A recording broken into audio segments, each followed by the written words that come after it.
Hey everybody, Tony D and little Joan here in the frozen waste of South Jersey. How you doing? How about a hot take about what else? Democrats.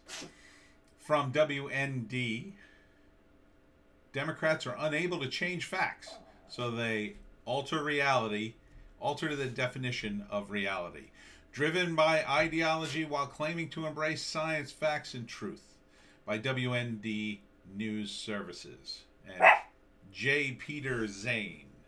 Peter spelled with a D. Never seen that before. Here you go. He writes it's from Real Clear Politics. Democrats are the party of make-believe through their domination of the media, academia, Hollywood, and growing swaths of corporate America. They successfully peddle propaganda as reality. They insisted President Trump was a dictator and a treasonous ally of Vladimir Putin who refused to denounce white supremacy. They dismissed questions about the business dealings of President Biden's family as, quote, Russian disinformation, unquote, that had been, quote, totally discredited, unquote. I know, it's very upsetting, Joe. When investigations and fact checks revealed those claims to be false, they just kept on repeating them. Tell a lie long enough, and many accept the truth. Having secured the White House and control of the Senate in the last election, Democrats and their allies are adding a strong dose of intimidation to their campaign of deceit. They are using social media to silence dissent from their views while creating blacklists to make it difficult for their opponents to find gainful employment. In a sign of how far gone they are, many journalists at influential outfits are now questioning the wisdom of the First Amendment and calling for government regulation of speech. Links in this support this. As cancel culture spreads, they gaslight the public by denying that it is happening. At the same time, they argue that Republicans must be silenced and even deprogrammed because they are delusional liars. To conservative ears, the national discourse often boils down to this: are you going to believe us or your lying eyes? And it goes on. So, with that in mind, let's look at some interesting articles. This is from And Magazine, which I used to write for. Actually, I wrote some articles back in the day. This is opinion 2. Is Tom Wolfe an idiot? Just proposing more taxes on an unemployed populace and failing economy, by Charles Sam Fatis. Governor Tom Wolfe of Pennsylvania confuses me. He does not outwardly appear to be an idiot. He seems to be able to dress himself. He is well educated. Unlike Joe Biden, he does not have to hustle off camera to avoid answering questions more consequential than what flavor of ice cream he's eating. And yet, I can only include he is, in fact, an idiot. Many months ago, the good governor shut down the state of Pennsylvania with a series of ill-considered and poorly executed executive orders justified vaguely by the existence of a so-called pandemic.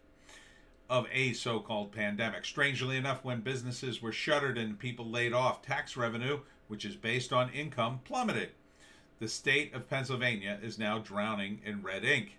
And so Wolf has decided that in order to make up for the shortfall caused by the fact that his constituents don't make money, he will make them pay higher taxes on the income they don't have anymore.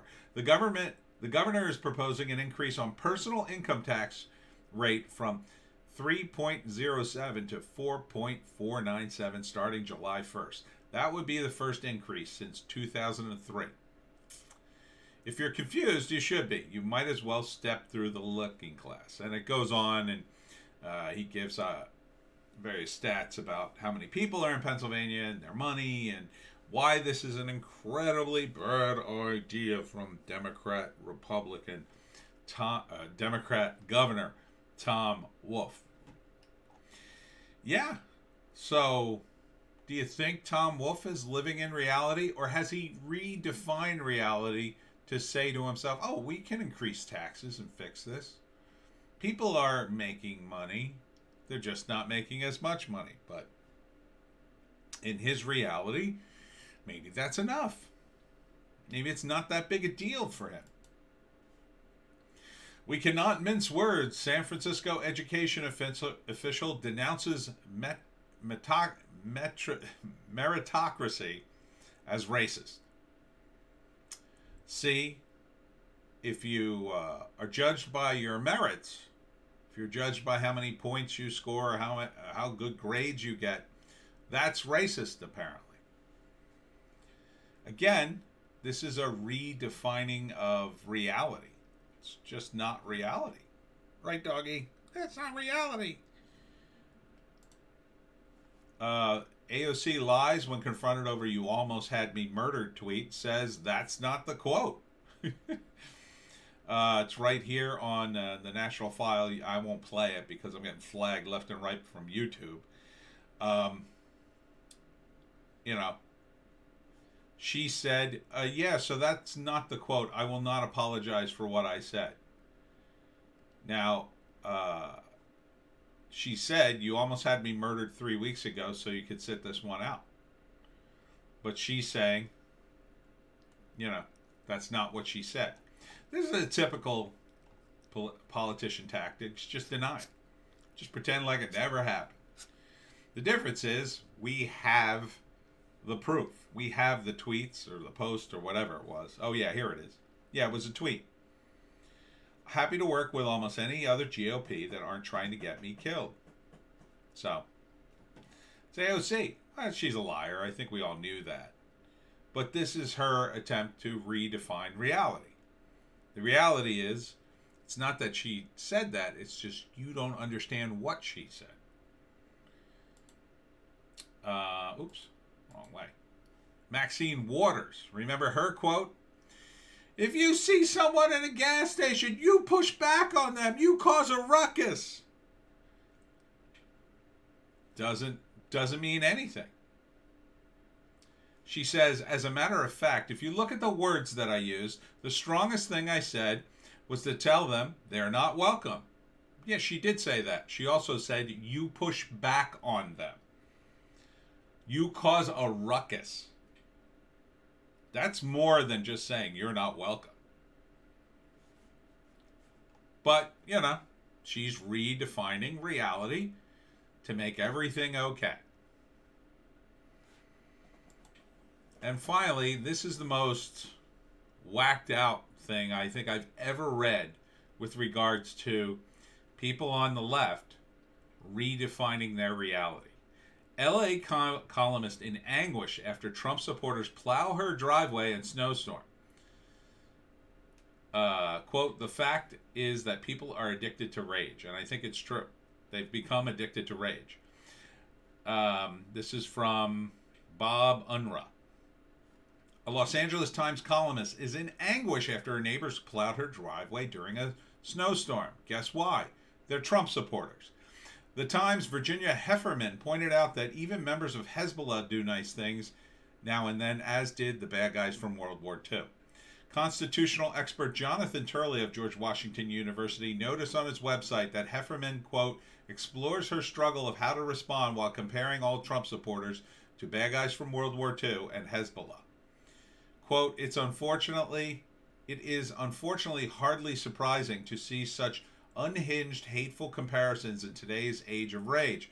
What was surprising is need to publish such a column containing gratuitous attacks on over 70 million voters as compared to genocidal murderers or terrorists," he wrote. While most of us would find a thank you as a natural and immediate, Heffernan explores her struggle in a decision of how to respond.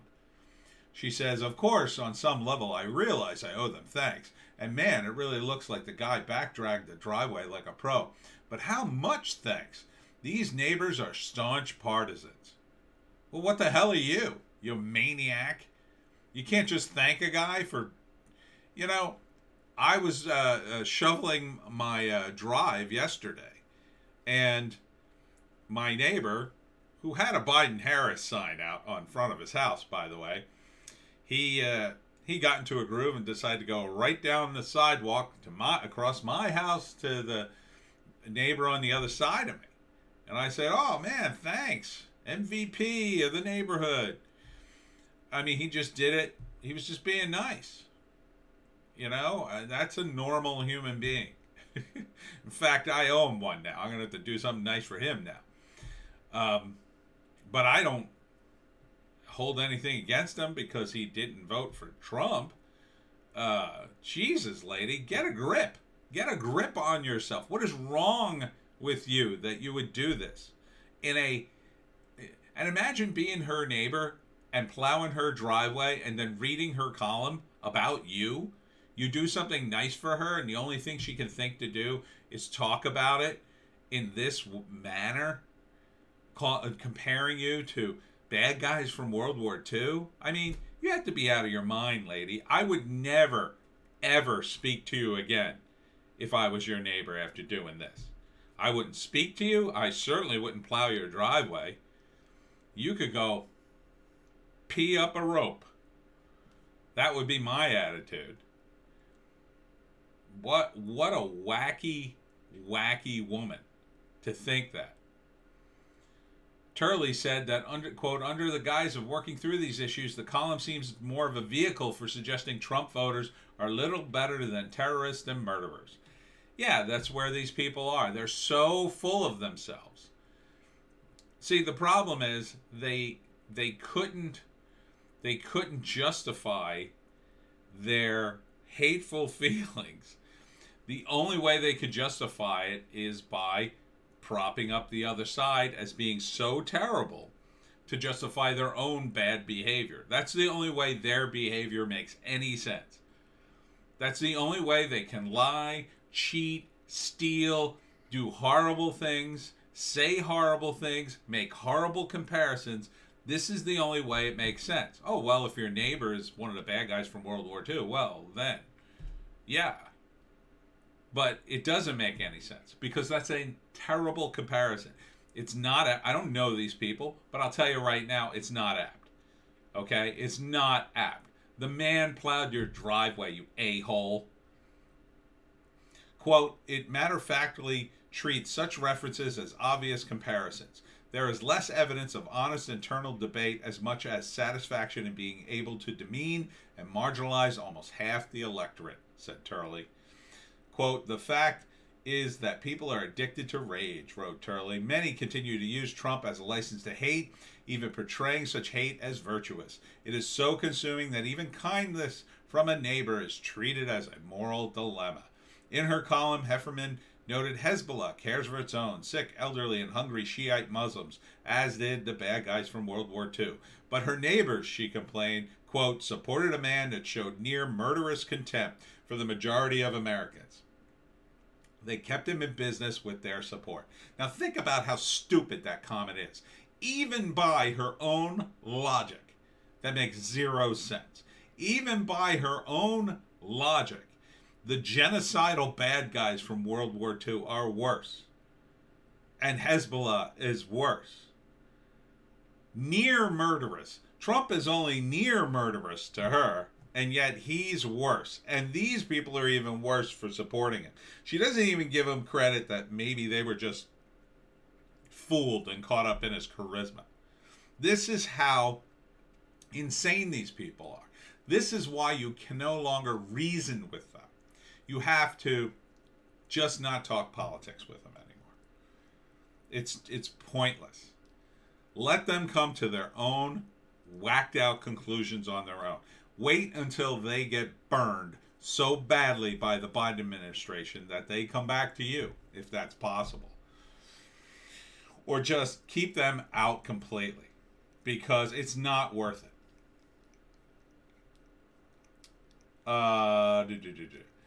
And she insists her offer of, quote, a standing invitation to make amends depends upon, quote, recognizing the truth about the Trump administration. See, she'll be friends, as long as they agree with her. F you. That's what I would say to this woman. That, she said, requires working to, quote, repair the damage of the last 4 years. No, what that means is begging for her forgiveness. Oh, please forgive me for voting for Trump. Well, I don't know. You're nearly a bad guy from World War II. I'll think about it. Maybe if you plow my driveway for another 2 years. F you. F these people. These people don't deserve this. And I don't mean every person on the left. Obviously not. My neighbor's on the left. He's a wonderful guy who shoveled my sidewalk. But this woman, and mostly it's journalists. Mostly it's journalists who have been twisted by this. They're on Twitter nonstop. They're effed up. You want to talk about being deprogrammed, she needs to be deprogrammed. These are the people who need to go to a therapist. One that isn't ideologically driven, hopefully, because even a lot of the doctors were caught up in it too. These are the people that need to be deprogrammed from the cult of woke. And that'll happen in the coming years. You'll see. It's going to start to fade. These people will, they'll defend someone who does something really egregious. You're going to see these Antifa guys, the core, hardcore members, do awful things. And when they do, these people will finally come to their senses. And I hope they do. I hope they do. I genuinely hope they do.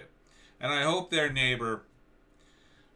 it's terrible. It's terrible to talk to your neighbor like that. You condescending a-hole. You smug, smirk, D-head. It's just sickening that people could talk to their neighbors this way. I hope you're never in trouble, lady, and have to knock on your neighbor's door. Oh, I'm being robbed. Should I knock on the door of the bad guys from World War II? Yeah, maybe just call a total stranger next time you need a favor, you jerk.